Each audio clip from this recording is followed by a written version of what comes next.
بتائیے کہ سب سے پہلے آپ کا جو کیس ہے وہ کیا ہے اور آپ کو پروٹیکٹیو بیل مل گئی ہے، کب تک پیش ہو رہے ہیں کراچی میں؟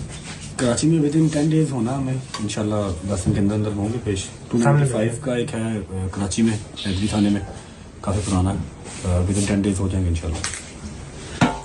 اچھا بھائی صاحب، کل یہ خبر چلی تھی کہ جناب آپ کو ڈیپورٹ کر دیا گیا، اس میں کتنی صداقت ہے؟ نہیں سر، بالکل بلشٹ سی بات ہے، کوئی ڈیپورٹیشن نہیں ہوئی اور ڈیپورٹ ہو کے انسان بزنس کلاس میں واپس نہیں آتا. میں بزنس کلاس میں آیا ہوں.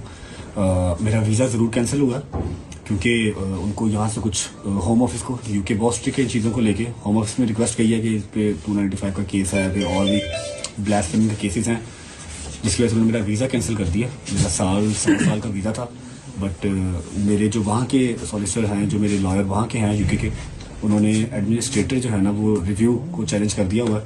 انشاءاللہ ہوپ فلی جو ہمارا ویزا رہتا ہے وہ ریوائیو ہو جائے گا، واپس آ جائے گا. اچھا، ہم نے دیکھا کہ ڈکی بھائی کو ایک بگ برادر کی مدد ملی، کیا آپ کو کسی میں کسی بگ برادر کی مدد ملی ہے؟ میں یہ میرے وکیل صاحب بات کریں گے، مجھے ایسا کسی وقت نہیں. اچھا آپ بتائیں، آپ کو کیوں وہاں سے آپ کا ویزا بھی ریووک کیا گیا اور کیا وجہ کیا بنی ہے؟ نہیں، سوشل میڈیا پہ چل رہا ہے کہ میرا بھی ویزا ریووک کیا گیا.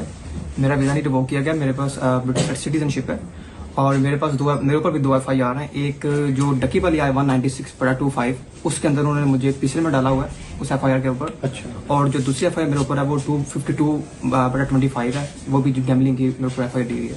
تو دونوں FIR میں ہم نے بیل شیل لیا اسلام آباد ہائی کورٹ سے، اور اب ہم متعلقہ عدالت میں پیش ہوں گے انشاءاللہ اور آگے پروسیڈ کریں گے اس کو. اچھا، جو ڈکی بھائی کے ساتھ ہوا، جو انہوں نے ویلاگ میں انکشافات کیے ہیں، کیا انہوں نے آپ سے بعد میں شیئر کیے تھے؟ کیا یہ آپ کو لگتا ہے کہ یہ کیا ہوا کیا ہے؟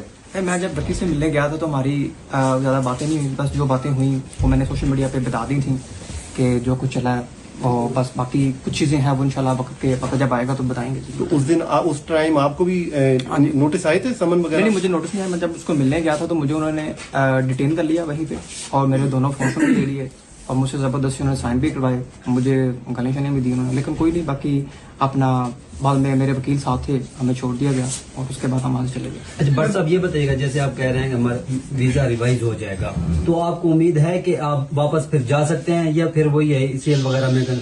انشاءاللہ ECL میں نام سدا بہار تو نہیں ہے، جب تک کیس چل رہے ہیں تب تک ہیں، تب تک پاکستان میں ہے انشاءاللہ. اس کے بعد بھی پاکستان ہے، لیکن یہ کہ ٹریول بین کسی بھی کنٹری کا لگوانا کیوں اپنے اوپر. UK میں یہ ہوتا ہے کہ اگر آپ کا ویزا کینسل ہو جائے یا پھر آپ کو ایسا کچھ ویزا کینسل کرتے ہیں، اگر آپ کا لگا ہوا ویزا کینسل ہوتا ہے تو وہ آپ کے اوپر 10 سال کا بین کر دیتے ہیں. تو بین نہیں لگوانا کسی بھی کنٹری کا، آپ کو وزٹ کے لیے کبھی بھی کہیں بھی جانا پڑ سکتا ہے، جس کی وجہ سے میں نے چیلنج کیا. ادروائز تو کر دیتے بین، رہنا میں نے پاکستان میں ہی. اچھا یہ بتائیے بھائی صاحب، ڈکی بھائی کے بارے میں بھی بہت ساری باتیں کی گئی، ان کا نیکسس ہوتا ہے، یہ باقاعدہ پتہ نہیں مختلف اسائنمنٹ پکڑتے ہیں، پھر عام جو لوگ ہوتے ہیں، عام جو ویور ہوتا ہے آپ لوگوں کا، اس کو اس میں ٹریپ میں ڈالتے ہیں، وہ لاکھوں روپے اور بڑی بڑی لمبی ڈبیٹ ہے، فی الحال کیس کے بارے سے بات کریں گے. آپ کے اوپر جو FIRs ہیں ان پہ آپ نے لکھا کہ پٹیشن ہے اس کا بھی کہ فالس ہے، میلافیڈی ہے، تو کیا کیس کیا ہے، تھوڑا اس کے حوالے سے بتائیں گے. وکیل صاحب بات کریں گے، ایک نہیں ہے وہ وکیل صاحب کی اس بارے میں بات کریں گے. میں ابھی کوئی جیسی غلط بات کرنا نہیں چاہ رہا. چلیں ٹھیک ہے.